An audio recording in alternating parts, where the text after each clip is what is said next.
Daniel says we're live.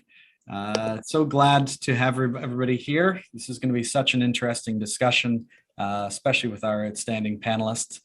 And I'll just get right into it. Hello, my name is Robert Baines. I'm President and CEO of the NATO Association of Canada, a charitable NGO dedicated to informing Canadians about the value of security and the importance of NATO. That's something that most Canadians don't have to worry about on a day-to-day basis, which is great. But at the same time, it's our job at the NATO Association to make sure that Canadians do consider international security and how foundational that is to their everyday lives. NATO itself, of course, is governed by a simple idea that an attack upon one is an attack upon all.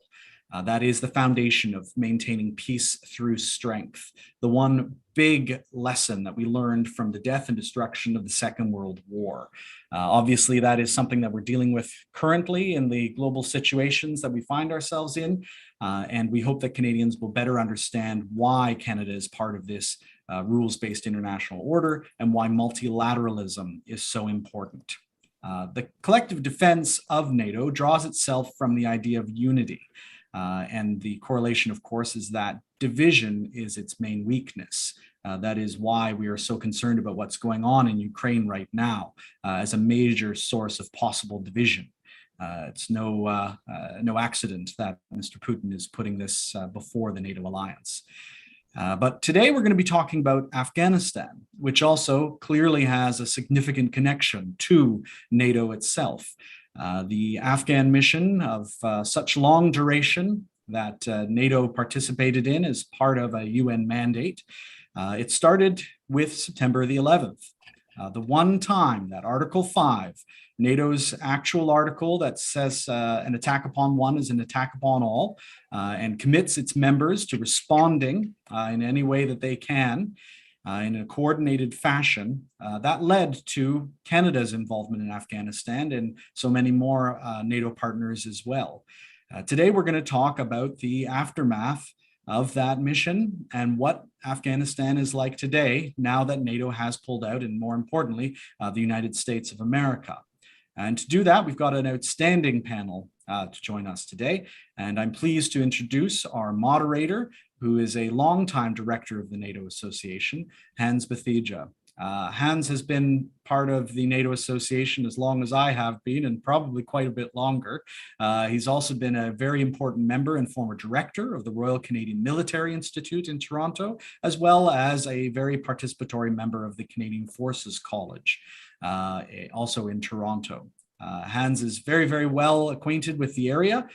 His family has been involved in the Hindu banking system for generations, and I can't think of anybody better that's part of our organization that could take us through this discussion today. And if you are joining us for the first time, please do remember to be part of our discussions going forward through Facebook, Twitter, LinkedIn, and of course, please do subscribe to us here on YouTube as well. The conversation keeps going. And with that, Hans, please take us away. Well, thank you, everybody, for joining us once again for another stellar panel with the NATO Association of Canada. Certainly my two good friends here, Kathy Gannon and Kamran Bokhari. Thank you for again joining us.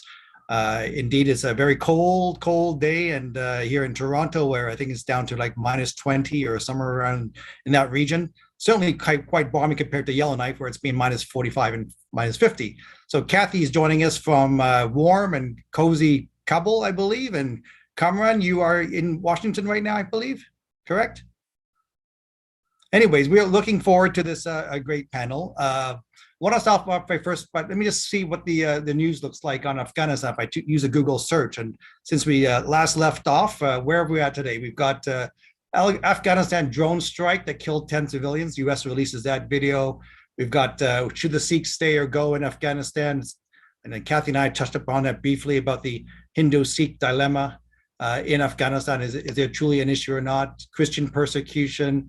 But I think most importantly, if I look quickly, and I'm not going to dwell long here because really I want to get to some questions. And the aim will be to answer these questions as best as we can in the next hour. And if those want to stay a little bit longer, we'll certainly reserve some time afterwards. But I know Kathy has a pressing engagement soon thereafter. hopefully it's not dragging a goat apart or playing some game of that sort in Afghanistan. Having been there a long time, I'm sure she may in fact be an expert in such games of that matter. But if I look at the headlines today, I think in terms of what we're talking about, where we want to go and set the scene here is, the leader and acting Prime Minister of Afghanistan, let's see if I get his name here correctly, Mohammed Hassan Akhund, he's asking everyone to recognize the Taliban as an official representative of the government, and then that will give him access to funds to deal with the economic crisis that's going on there. So I think first and foremost for Afghanistan, it is pressing to have recognition and have funding to keep their programs alive and prevent the humanitarian catastrophe. I think that's the backdrop to all the issues that face the rest of us in terms of how we deal from the repercussions of Afghanistan in terms of the fall of the previous government and the installation of the new regime. With that all in mind, I will turn over to the questions that my esteemed colleagues have put together and over the NATO Association, and throw them at Kathy and Kamran, and we will have one answer and then over to the next one. And I'll let either Kamran or Kathy put their hand up first in terms of the questions that I ask. And bear in mind that is not a robotic hand that Kathy has. It's not certainly of Luke Skywalker caliber. But I do believe she did have some fall, and it was not indeed tearing apart a goat. But I'll turn that over to Kathy in a second. Kathy, do you want to give a few words before we head into questions? Sure. At first, it's not cozy and warm here. We're at for Afghanistan. We're -2, -3, so it's a little bit chilly. And this is not from battling with the goat. It was when I was shot in Afghanistan. So it is a bit of a robotic arm. So, but otherwise, all's good here in Afghanistan. Kamran, the nation's the U.S. capital. How are things there? Things are fine. We were supposed to have snow today, but we don't. And a lot of us sort of canceled stuff, but it only rained, and that also, just very little. Fantastic. Well, pleasure to have you both join us. Certainly, we were in awe of the knowledge and the certainly ground experience both of you have in this field. All right, question number one. Let's see. What have people thrown at me here? Again, I touched upon the new regime. So, with the current Taliban in power, what is the current state of the Afghan state, and what is the situation of the population? So I'll just turn it over to Kathy, because it's such a timely question because you're in the heart of it. So beyond the headlines, which I just briefly touched upon, what is, beyond the fake news that's out there, what is the real news? And where do you like to dine in Afghanistan? Okay, so the real news is, the news you're now hearing, the situation for Afghans is really quite desperate because we are in the middle of winter. Certainly, even before the Taliban took power, the poverty level was 54%. There was a serious shortage of everything. Humanitarian-wise, it is a desperate situation. There are 2 million people displaced. In the last year alone, almost another 800,000 displaced. So humanitarian-wise, it's a very desperate situation, and there is a lot of effort to meet those demands. I mean, the UN has put out a $5 billion appeal, the largest for any one country. The Taliban are in power and have been since August, and certainly there's a little bit more clarity to the direction that they may be choosing to go, but it is still not clear, and it's still only 5 months. They certainly are in need of liquidity, although there has been some attempt by the UN to bring in some liquidity to allow for imports such as electricity to be purchased. They do need to pay salaries. They have paid 2 months' salaries of some of their civil servants. There are, of course, they have stopped women from working in a lot of fields, but there are women working in the health field and in the education sector where it exists for women. They are also working in the airport and in the customs. So there are women working, but it is restricted. So I think as a state, it is still, and the big problem, it is not inclusive. It is mostly Taliban. It's not all Taliban. There are some from the former government. The deputy finance minister, for example, is former government. But it is certainly, as a state, very non-inclusive, and all segments of Afghan society do not feel represented at this point in terms of having a say in what goes on, the Hazaras, the different ethnic groups, the minorities. So that's, in a very, very quick nutshell, a look at Afghanistan today, here in Afghanistan. I was reading your article quickly in this Toronto Star. It was picked up in Associated Press. Do you want to talk about that article that was picked up? Which one? On education, girls' education. I think you wrote something on girls' education. Oh, I did an interview with Zabiullah Mujahid. They did say that they will, as of the beginning of the Afghan New Year, which is the same as the Iranian New Year, begins in the end of March 21st. They have said that this is what they will do. And I think rightly so, people have said, okay, let's see what they actually do. But and again, the directives have been erratic. In 10 of the 34 provinces, schools are operating. In Kabul, private universities are operating, private high schools for girls. But the state schools, this is the problem.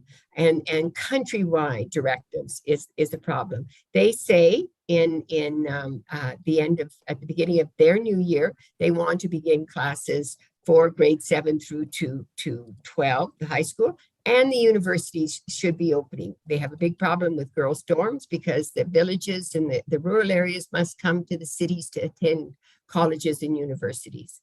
And so they do require dorms or living quarters. So that has been one of their issues, they say. So it remains to be seen, but they do. It's the first time they have actually said, okay, here's when we will do it. It remains to be seen if they do. Kamran, comments on the situation in Afghanistan from what you're hearing? So thanks, Hans, and thank you, Kathy, for giving us sort of the on-the-ground situation. You have the advantage of that, and we look, at least I look forward to your, not daily, but frequent reports to know what's going on. The way I see it, and I agree with Kathy, the biggest issue is, the huge gap between resources and obligations. It was one thing for the Taliban to,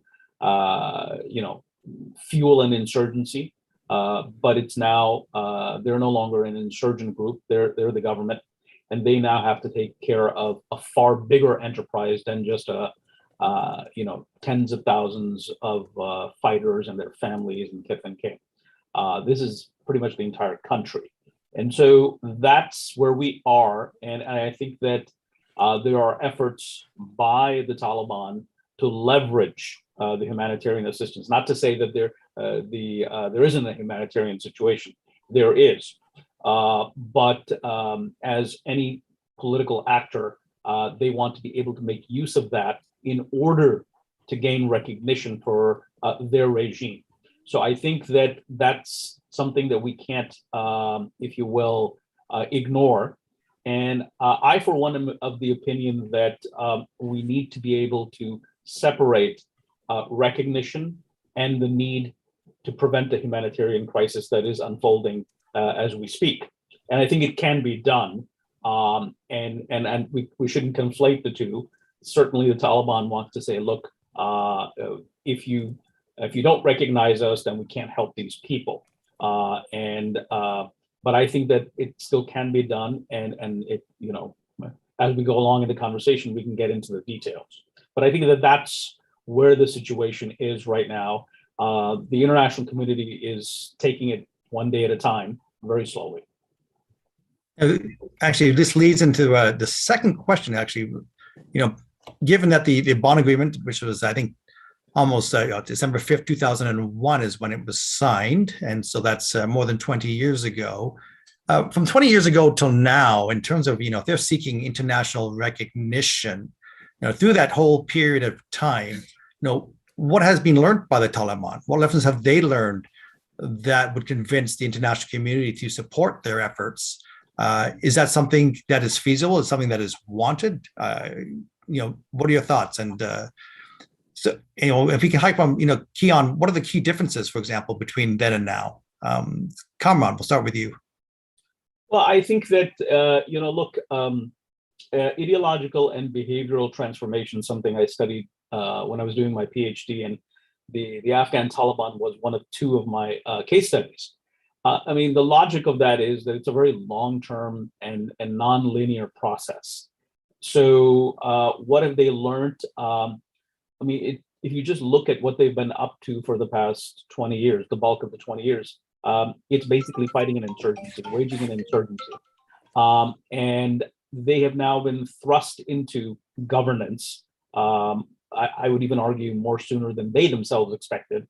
And it's about tradecraft. It's about the ability to evolve. Keep in mind that the Taliban only had a political office in Doha, Qatar. They don't have a very well-developed political movement.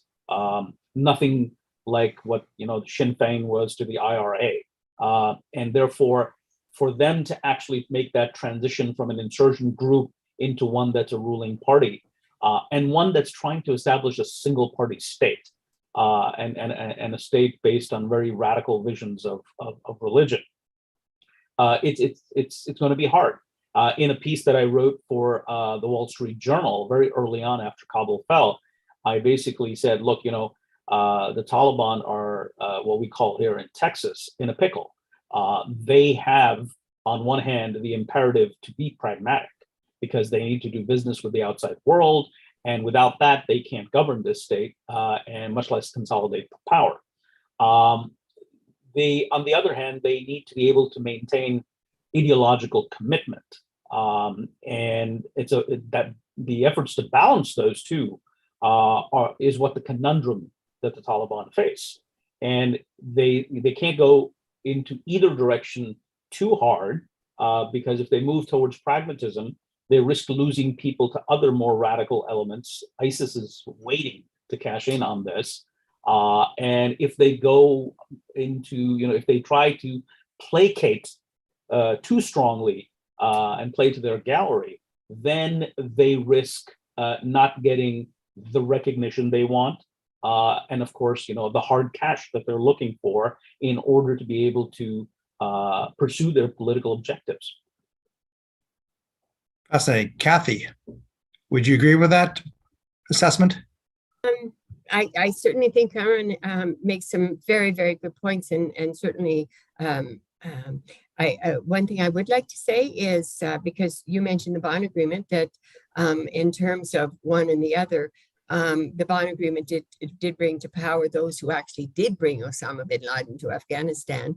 And they did become statesmen, and the world did recognize people who did commit massacres and killed very many people between 92 and 96. So I just want to make that point of those that the Bonn Agreement did bring to power.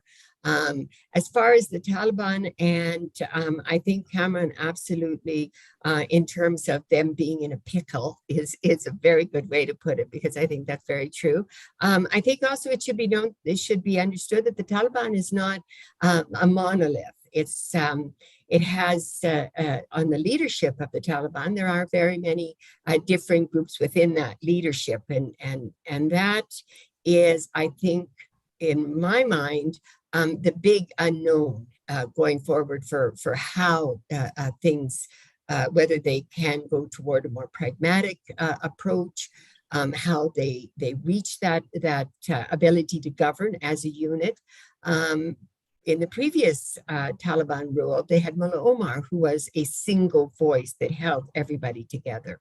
In the Taliban administration today, you have several very strong voices, and some of them conflict with each other, and some have their own tribal affiliations. Some are much stronger than the others. Some are much more pragmatic than I think the world understands of some of them,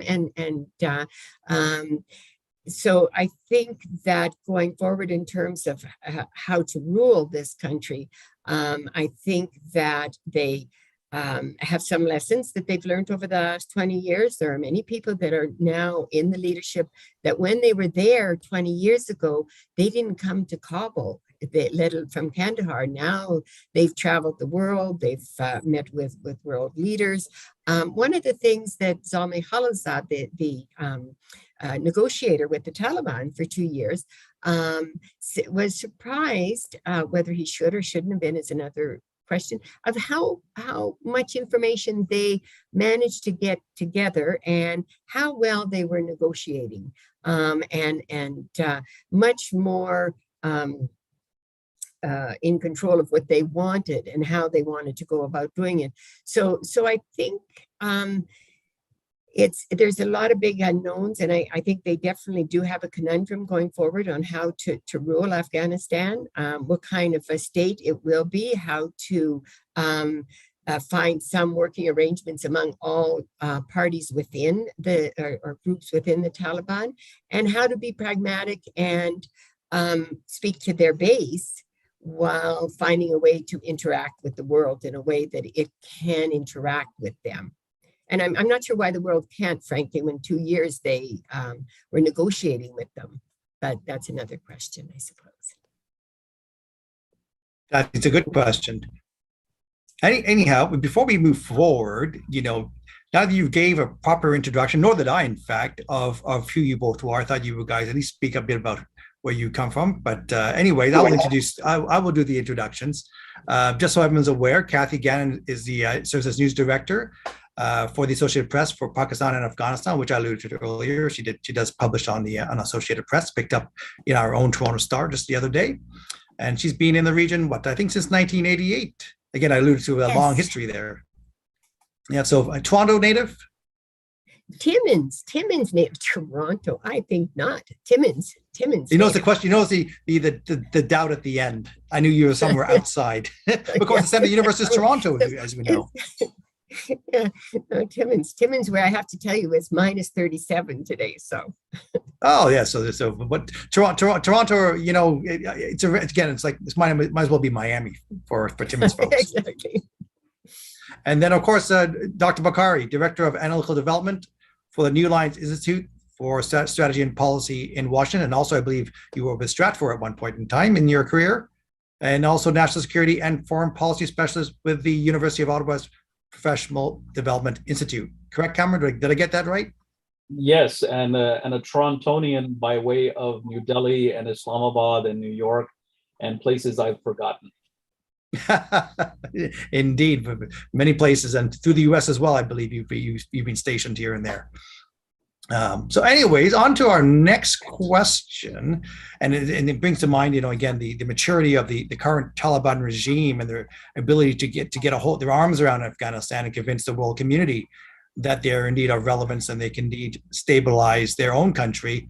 But what is the effect on the neighboring region? Of course, if we say the instability of Afghanistan, that assumes that there's perhaps potential stability around them, but that is not quite true. For example, Kazakhstan is having its issues. The current president, I think, fired his defense minister just the other day, in fact, yesterday.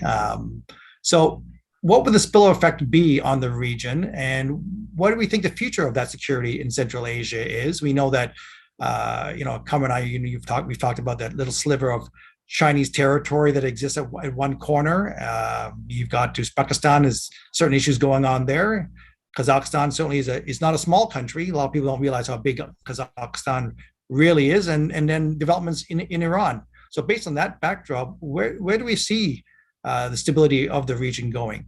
And I'll start with Kathy, because you're on the ground there. You can get a feel for the operation of those countries in and around. Yeah, it's a good question, and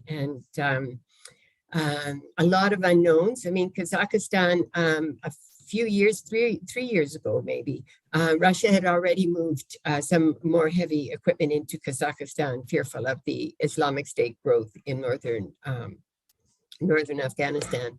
I think the Chinese are obviously with the One Road project in Pakistan. is very concerned with the Uyghur population and the insurgency that they see that could gain ground in Afghanistan. And they certainly have talked to the Taliban at length about that and about their concerns. Pakistan and Afghanistan, even though the relationship between the Taliban, of course, and Pakistan having had the leadership there and been instrumental in the talks and is emboldening the Taliban militants, the Pakistani Taliban militants, which is problematic. And we had a bombing in Lahore today.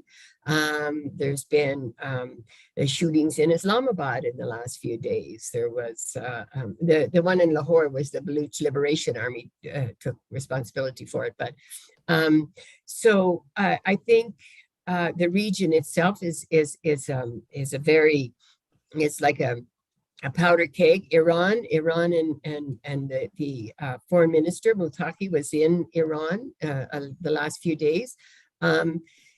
There's a real fear among the Shias here about the Taliban, the Hazaras, and so there's that real fear if there was ever any a disintegration. There certainly is some units trained here that were trained in Iran called the Fatah-Mayun units that fought in Syria. So it's a very complicated picture, the region and Afghanistan.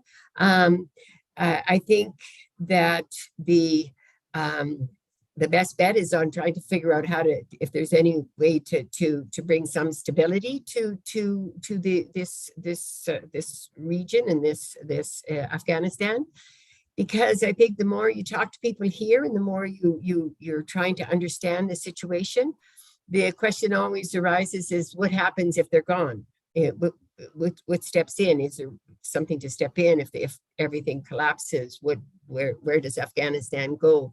So I mean, it's a very, very difficult a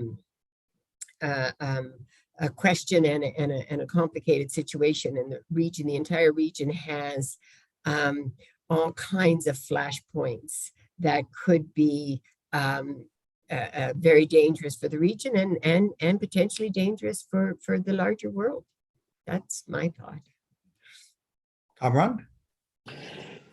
Thank you. No, I totally agree with what Kathy has said, and I'll just add that something that I focus on are regional and geopolitical implications that are stemming from the uncertainty and instability radiating out of Afghanistan, especially now that the U.S. has pulled out and created, what we in the field of IR and other disciplines called a strategic vacuum or a power vacuum. And I think that there are implications for a host of actors. In a recent foreign affairs piece that published, I think last week, I basically identified the two countries that are the most impacted because of borders, and they are Pakistan and Iran, respectively. And we see the two countries, in overdrive mode in order to try to deal with this Talibanized Afghanistan and try to make sense of it, try to see how they can contain it. Because for 20 years, they were doing something very different. Both of them, to varying degrees, were trying to deal with both the Afghan government while supporting the Taliban. But the pullout and the way the pullout happened has created a situation that both these countries, like many others, were not prepared for. So now we're seeing these mediations that, for example, Iran is holding. I believe it was last week that the Taliban foreign minister, Mr. Muttaqi, was in Tehran, where he was in conversation with two prominent anti-Taliban figures. One of them, Commander Ismail Khan from the Herat region, who's always been close to the Iranians. And then, of course, the son of the late Northern Alliance leader, Ahmad Shah Massoud, who also goes by the name of Ahmad Massoud. And and that's a real sort of indicator of how the Iranians, like many others, are scrambling to try to get some semblance of order to the extent that it is possible. Pakistan is ironically now experiencing that its pursuit of strategic depth through Islamist insurgents, at least in the last 30 years, via the Taliban, is now backfiring. The TTP is active, which is the Pakistani Taliban rebel group. I would argue that they have far more sanctuary and space to operate in Afghanistan than they had during the Ghani administration. I would also say that point to the efforts of the Taliban to tear down the barbed wire fence from certain parts of the Durand line that the Pakistanis have been erecting. And I think that this is the major challenge.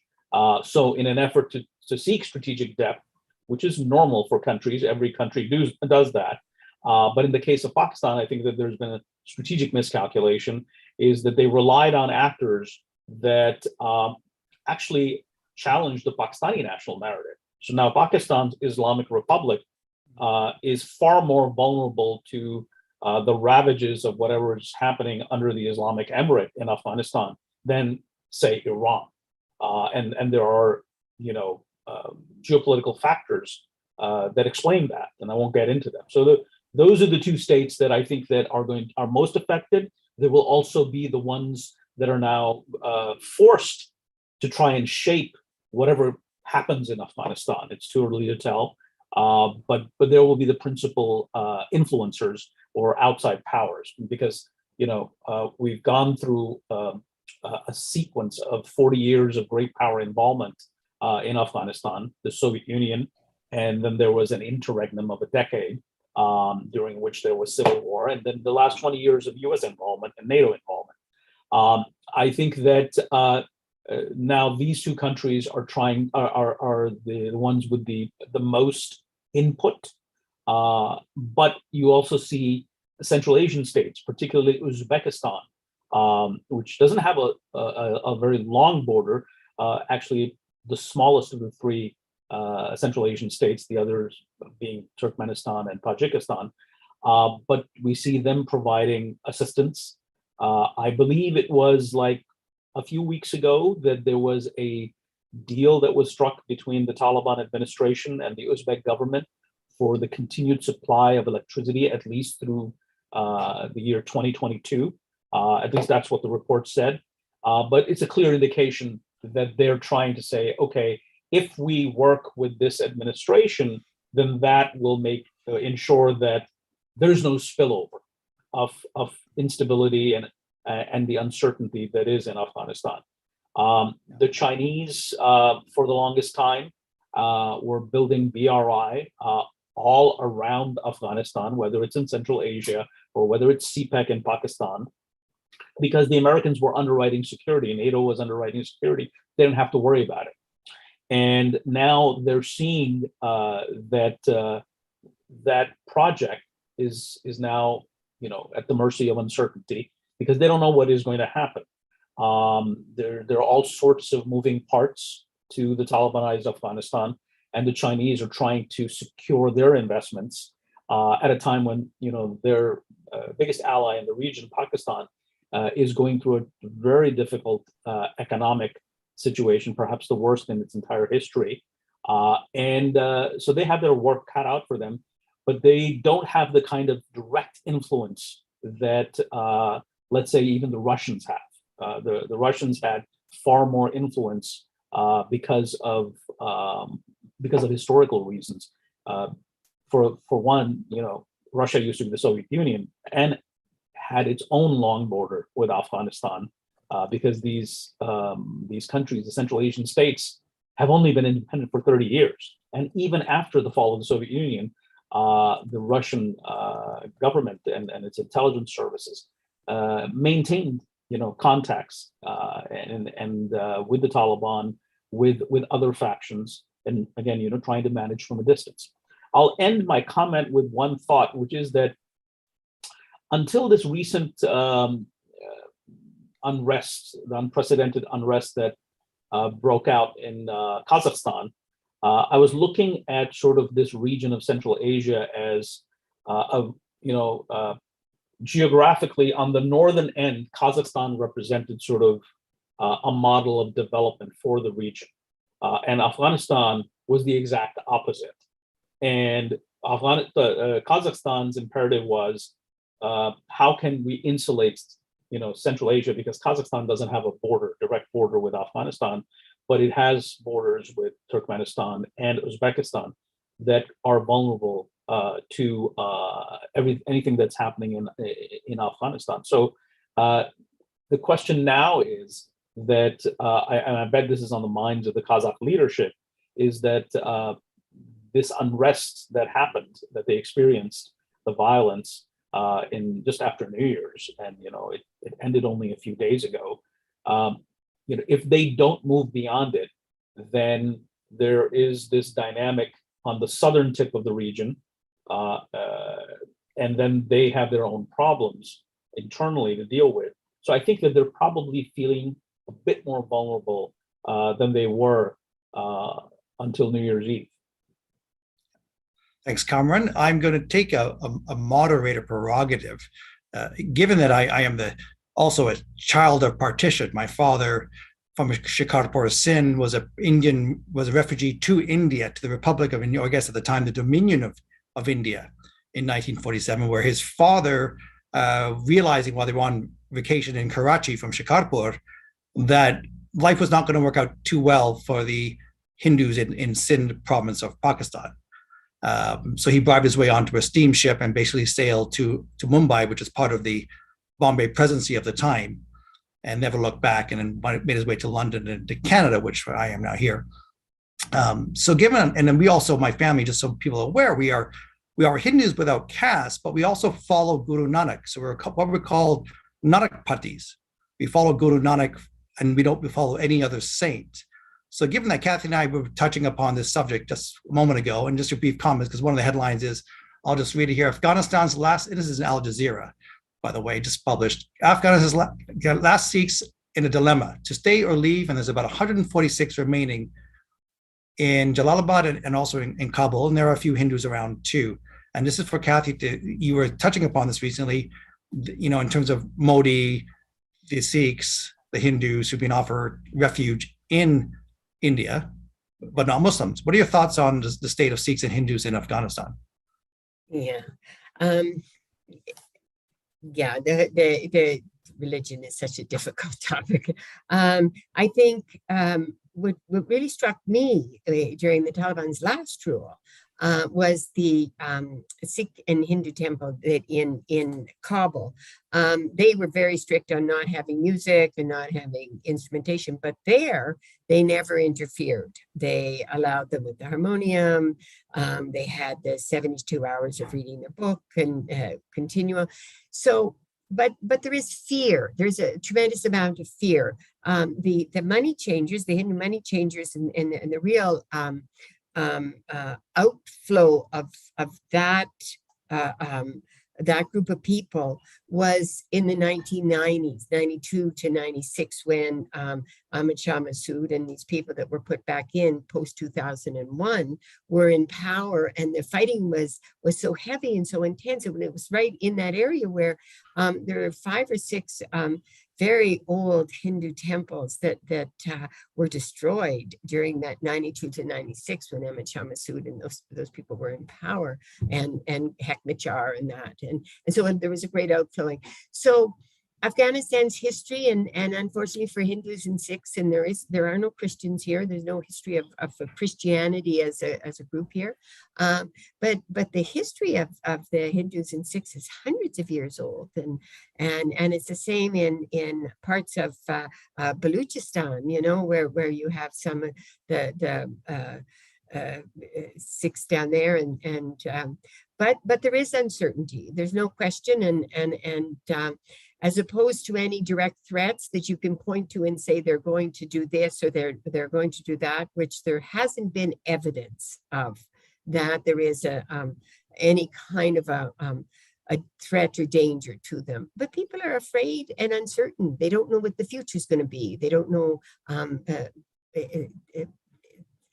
The situation is desperate here, and so I think the desire for people to go and yes, Modi is welcoming and saying yes, please come. India is having its own convulsions right now, and for the Muslim Indian population. So there's a lot of convulsions vis-a-vis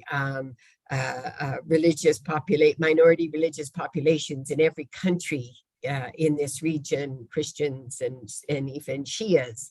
Shias here are very afraid. They're afraid of the Taliban, but mostly they're afraid as well of the Islamic State, because they've gone after them, and long before the attack on the airport in August. I mean, my goodness, since 2014, there's been some horrific attacks. So I don't think that it is a direct assault or attack on the Sikhs and Hindus here by the Taliban. There is no evidence of that, quite honestly. But there is fear, and there is an uncertainty among most Afghans about what the future holds, whether they're afraid for their own personal security, or just the fact that the situation is very desperate economically. And this is not new. In 2018, long before the Taliban came, Gallup did a poll here. And the result of that was that it was the lowest result that Gallup ever received when they asked the question of, what do you expect in the next 5 years for your country? Do you have any hope for the future? They had barely 2.3% had any hope for the future. It was the lowest they had ever had. And that was in 2018. So there are a lot of factors that play into why people want to go, why people are leaving, a fear of persecution, history of persecution, fear of tomorrow, fear of not being able to feed and educate your family, and a lot of uncertainty. So I don't think I answered your question, but I certainly talked a lot on it. All you did. I mean, the human condition is what you talked about, and then it doesn't matter if you're Sikh or Hindu or Shia or Ahmadi, and so forth, right? When you have instability like this, everybody is fearful equally. That's one thing I learned from my father when they escaped. They were quite happy being Hindu bankers all the way from Tashkent to Samarkand and all the way to Tehran. My family was along that entire Silk Road. Some stayed and some left, and some are still there.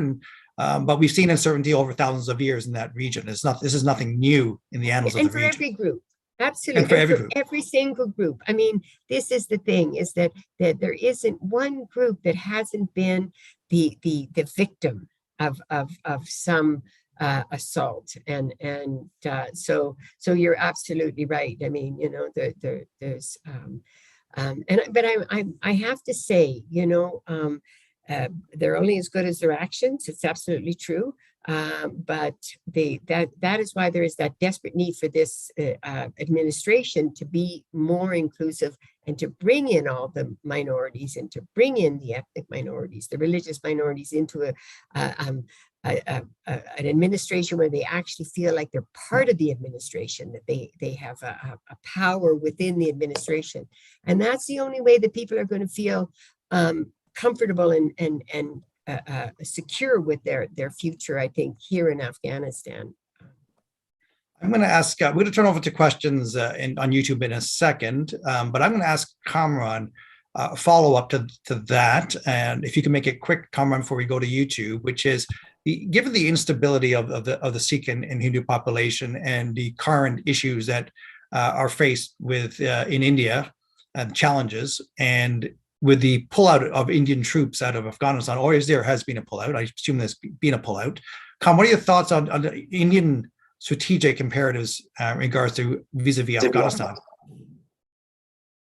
Yeah, I think that like everybody, every country is scrambling to deal with this new Afghanistan in their own unique way. India is doing so as well, because India had investments in pre-Taliban Afghanistan under the Ghani and Karzai administrations. again, because India was able to pursue its strategic objectives vis-a-vis India and that region, Southwest Asia, and particularly in reference to its longstanding rivalry with Pakistan, because again, the United States was taking care of or doing the heavy lifting along with NATO for security, and that created a space in which the Indians could operate. That's no longer the case, and this is why in November, mid-November, we saw this big conference being hosted by India's National Security Advisor, Ajit Doval. He invited his counterparts, national security advisors from Central Asia, from Russia, from China, from Pakistan, Iran. For obvious reasons, China and Pakistan did not show up, but the others did. So you see the Indians trying to form sort of a mechanism for collective action vis-a-vis Afghanistan, and their challenge is that they don't have a direct border with Afghanistan, so they lack the ability to have that kind of influence. Pakistan stands in, is geographically between Afghanistan and India, and that's a big hurdle. I suspect that the Taliban are, because they're going all out, they want relations with everybody, and they're not going to, they know the kind of benefits that India can give to their administration.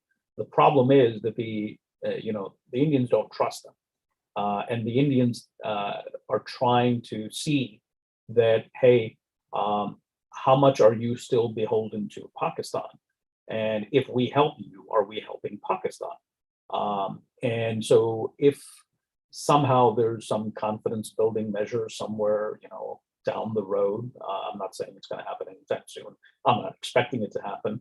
Although there are also some direct conversations that the Taliban and the Indians are having. For instance, the Indian ambassador in Qatar had a meeting with Mr. Stanikzai, who was a key figure, is still the key figure of the Doha-based, although I doubt he's in Doha anymore. But part of the what I call the Taliban Politburo in Qatar, and so that was a key development. And Mr. Khalilzad himself openly told the Indians that we advise you to open your own negotiations with the Taliban. And this is what he relayed to the Indians when the Indians expressed reservations as to the negotiations that were going on during the Trump administration. So Kamran, I'm going to cut you off for a second because we've got a short runway, and I know Kathy's going to disappear and turn things back into a pumpkin in a short minute. So I'm going to I've got a question, and I'm going to shoot back over to Kathy with a question from YouTube, and Kamran and I can certainly hang off a little bit afterwards. I've got a question from the floor here. Adam Teslicht, I hope I said it looks like a Teslicht. I hope I got that right and did it some justice. Would it be of interest to Canada and NATO to have a fiscal strategy that would enable cash distribution directly to the Afghan citizens, bypassing the Taliban? Certainly the Indian government is not trusting the Taliban. So Kathy, what do you think? Is that something that is feasible? Well, I mean, I think that's already what is being attempted is to try to find ways to get the liquidity into Afghanistan. It is the administration. It is the power in Afghanistan. So the idea that the world says, well, we're going to bypass because we don't accept that you're the people in power. At some point, there has to be some on both sides, a reconciliation that allows a functioning state, if in fact the world is interested in an Afghanistan that is not going to be destroyed for its people, for the Afghans. So yes, to a certain extent, there is money coming in that is going directly in terms of humanitarian to the people through different organizations that are bypassing the Afghan administration. But there needs to be payment of salaries. There needs to be running of ministries. There needs to be running of health clinics and hospitals and medicine.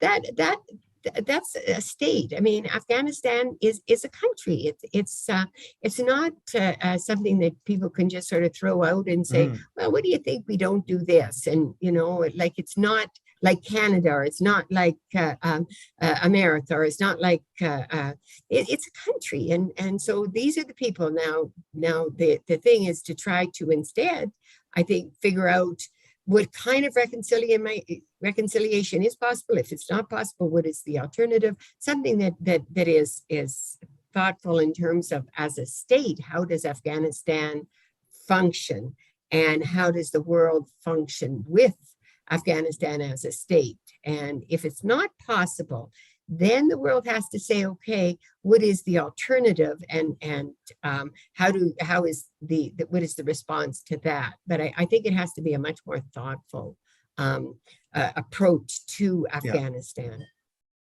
So thank you for that. I'll give the next question over to Kamran quickly, and then we'll go back to Kathy, and then Kathy can wrap before she leaves. And given the backdrop of this question, you know, which is, as we discuss, involvement in Ukraine. I believe the British have deployed forces into Ukraine. Canada is just thinking about what we need to do next and exploring options vis-a-vis Ukraine. So given that as a backdrop, Kate Farron says, is there any NATO legacy left in Afghanistan after the US withdrawal? How much of the 20-year progress, if you can call it progress, I suppose, has been lost since the US withdrawal? Kamran, if you can respond quickly and then throw it back over to Kathy to wrap up, that'll be great. Yeah, I mean, this is one of those questions that is like a yes or no, or 0 or 1 in many respects. So as far as the state that NATO and the United States and the international community invested in for 20 years, that's gone. You know, that's not left. That's not a legacy that's there. But I think, from my point of view, you know, anybody who expected a state would be that state would be durable was not really paying attention to what was going on in Afghanistan. But that said, I think that the biggest legacy, and which we don't talk about enough, and which we must, is that we've left a very large civil society. This isn't the current Afghan population nowhere near resembles the population that basically fell under Taliban 1.0 rule. And so they've had 20 years of experience of what it means to have freedom, what it means to empower women, what it means to be able to pursue your dreams. We're talking about, you know, the post-social media generation. There's a large youth bulge in that country that has benefited from NATO's presence in Afghanistan. That's not going away anywhere. And that is the challenge of the Taliban, is how do you make sure that you cater to the demands and expectations of a population that has seen, not a possibility, but actual experience of what good life can look like, you know, possibilities of a good future for all people, minorities, women, people who are poor. I mean, this obviously the benefits were not uniform. They varied by area in terms of, you know, remoteness. But if you look at it at a national level, it's the people that we left behind that we still need to figure out how we're going to support, because that's the hope for change. That is the hope for anything. If we're going to see an inclusive government, if we're going to see the Taliban moderate, if we're going to see the Taliban move towards some semblance of pragmatism, we need to work and help these people. The first order of business is make sure they don't go hungry. Second order of business is don't forsake them and help them, figure out ways to help them. And I know it's difficult because there's that thing about, oh, we don't want to recognize the Taliban government. And I'm, for one, am in favor of not recognizing the Taliban government, because I do believe that we can help those people without necessarily, having diplomatic relations with the Taliban. I think you've answered one of the questions from the floor from Hassan Abbas, which is, are young Taliban different in their worldview? I guess the answer that you just provided is that yes, in fact, they are. And I think I'll turn it over to Kathy to confirm that indeed what she sees on the Not young ground. Taliban, not young Taliban, but young people. Young people. Good point. Yeah, I guess the question is, is there such thing as a young Taliban, or is Taliban just Taliban in terms of, No, right? Of course, they're young people. But they've been 20 years. It's a generation. I mean, they're Afghans too, and that's a whole generation that really, you talk to them, they are interested as well in getting scholarships. What can they do? It's a generation of young people. And yes, Kamran is absolutely right that in the past 20 years, there's that vibrancy. 20 years passed since the Taliban were last in power. Of course, there's been changes. And of course, the young people and including Taliban have dreams, the young people who joined up with the Taliban. Post 2001, there were lots of people that were ready to just go home, but were driven back into the hills for a lot of reasons, in terms of disappearances and a behavior post 2001 that created that. But I just want to say that the removal of thousands and thousands and thousands of people also sent a message to people here in Afghanistan about that snowball, that there's nothing for people here. I mean, should get out, get out, get out. The answer is out of Afghanistan, as opposed to building here. So I think the mass evacuation is also, and I understand people wanting to go and people who were afraid, but also they just wanted a better life. But that snowball effect and that idea that, my goodness, we've got to get them out, got to get them out, got to get them out. What did that say about the 34 million people who are still here? I mean, I still hear people saying, well, what are we going to do with the people left there? There's 34 million, 38 million people here. They are Afghans. They are the people. They're these young Taliban, they're also savvy on social media. They're looking around when they're in Kabul. They're interested. I had was meeting with Hamid Karzai this afternoon, and he was just saying about these young kids. He had some kids that were going for scholarship to Russia, and he had some people from the Czech Post coming over and saying, sending a message, is there a way that we could get scholarships? And somebody else asking for books. It's not it's a much different picture on the ground in terms of who are these, everybody. There's not like it's them, those Taliban, and it's them, these young people. Well, they're all Afghans, and their experiences are very different. And if you grew up a generation on war and nothing else, you didn't get to go to school. You didn't get to have these opportunities. But you started when you were, 16, 17. Now you're 30, you're 34. I think it's just a much more complicated and picture, and it's and I think that there's a lot that is possible going forward with all of the Afghans on all sides of the divide. So Kathy, what you're saying is there is certainly in terms of the human condition, there's still always hope that we're seeing. Yeah, well, I mean, I think I was saying a lot of other things as well, but thank you, Hans, for saying what I was saying. But I thought I explained not just hope, but I'm talking about that separation that these people that were there during the 20 years and they're forced to be reckoned with. Well, they're all a force to be reckoned with. It's Afghanistan. It's the young Taliban are also Afghans. Anyway, that's the point. So Kathy, as I look at my watch now, it's the witching hour. So thank you for again joining us for the follow-up panel. Your insights, as always, are always lovely, and having on the ground person like yourself over a long storied career, all the way from Timmins to Kabul is quite something. So we certainly, Kamran and I certainly are from the region, so we have some insights from just the family histories and from there and so forth. But you are certainly our marvel. Well, thank you very much. But you both, I tell you, I listen to Kamran and I think, oh yeah, that's right, of course, and so and you as well, Hans, and just the whole history, your whole history is so fascinating, and the links to here is so interesting. So yeah, thank you both for including me. Do you have 2 minutes to answer one more question from Mr. Hassan Abbas, who says, by the way, this is an excellent conversation. I'll leave it up to you, your call, Kathy. Sure. Go ahead. Sure. So the question is, kindly share any insights into internal Taliban rivalries, such as between the old guard and those who represented Taliban in Doha negotiations.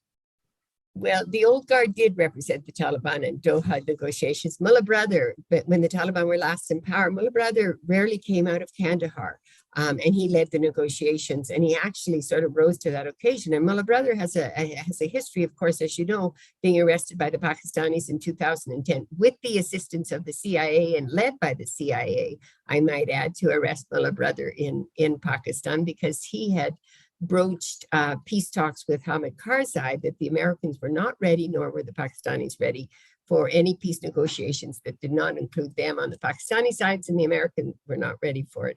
So he spent 8 years in jail. He is old guard.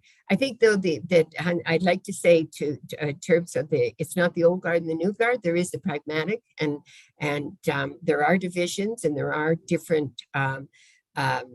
It's as I said, it's not uniform. You've got the Haqqanis who control several provinces where there's a Drawn tribe is very strong, but you have the Kandaharis, but there are very many of them. There's Mullah Brothers group, there's Zakir Qayyum's group, there's Yaqub's group, the son of Mullah Omar, there's Mansour's people. So you have lots of different groups or players that are now the Taliban, and how they interact and who's pragmatic, who's holding on to the old guard and the old ways and not willing to let go is really what's, I think, at play right now among the leadership. There's that, but they're all, the leadership today is very much the leadership of the previous Taliban government. That doesn't mean they're the same people and they have the same ideas. I just say they're the same group leaders. So I think what is going to be really the deciding is really critical going forward is how they unify, and whether those who really are quite interested in engaging and while holding on to their way of saying things should be done and limiting interference, but quite willing to engage, and how those people interact and who gains the upper ground. And there's rivalries like in any mix of groups. I mean, the Taliban is not a monolith. So I think right now it is among the different mindsets of those people who were there before and are again, but are not the same people. I'm not sure if that answered that or just made it more confusing. Well, we'll leave it to Kamran if he wants to answer or not.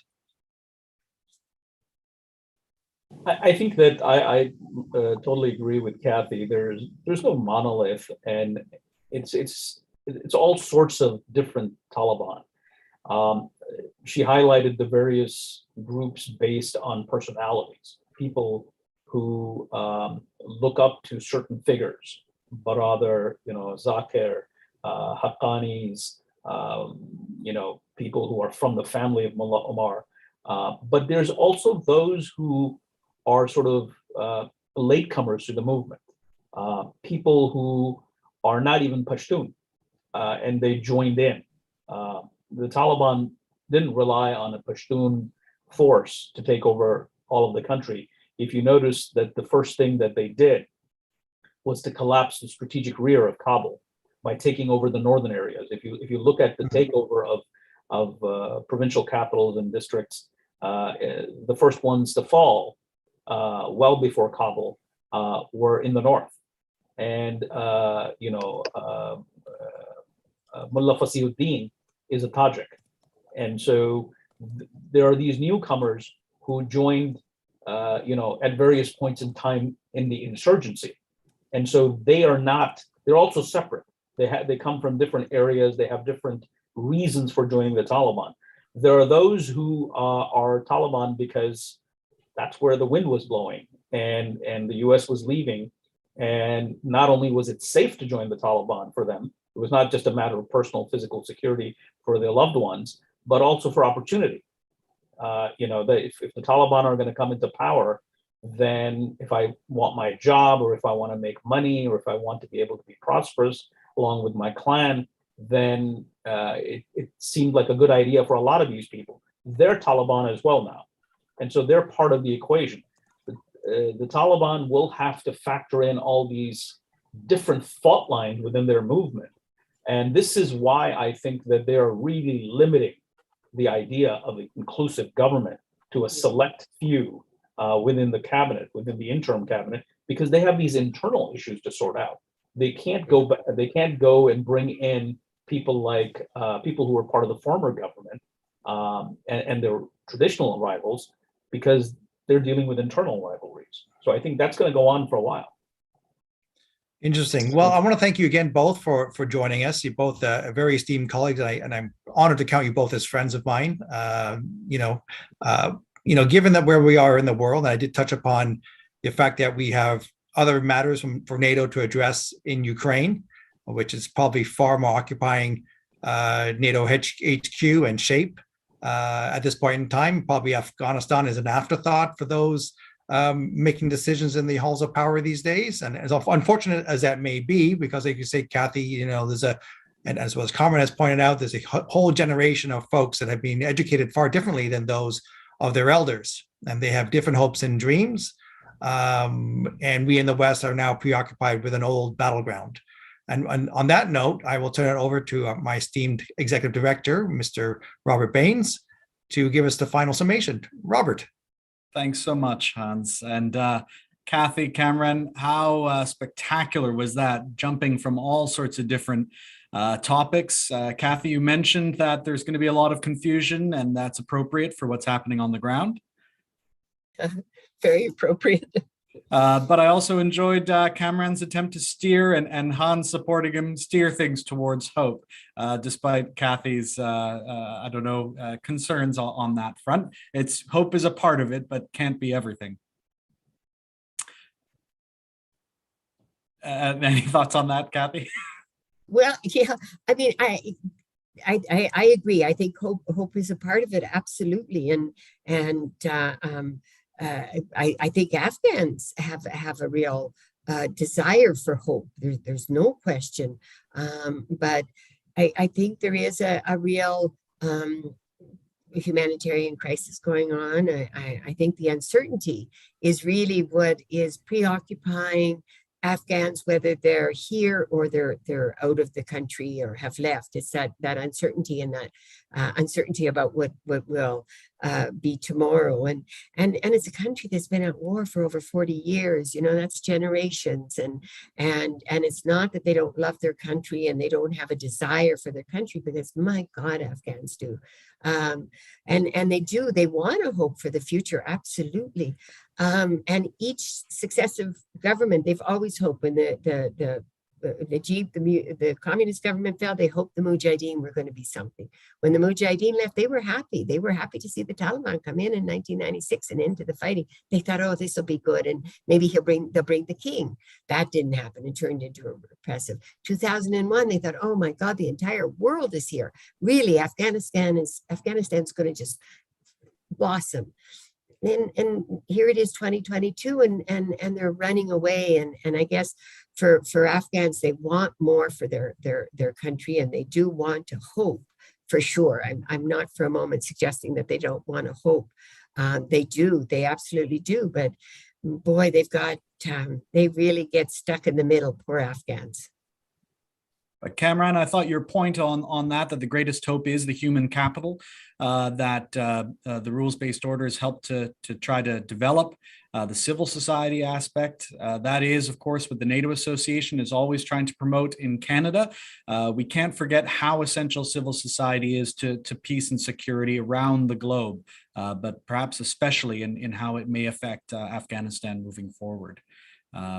But thanks so much to both of you and to Hans Bathija, our terrific moderator. And I must specifically say, Daniel Kolodar, thank you for helping to set this up for the NATO Association of Canada. If you would like to maintain as part of our community and continue in these discussions, please do follow us on Facebook, LinkedIn, and Twitter, and subscribe to us on YouTube. We'll be continuing with another discussion on Afghanistan, probably next month or the month after. And I'm sure we'll be seeing Kathy and Kamran at one of our events in the near future. Thanks so much to everybody for joining us. Thank you very much. Thank you. Thanks for having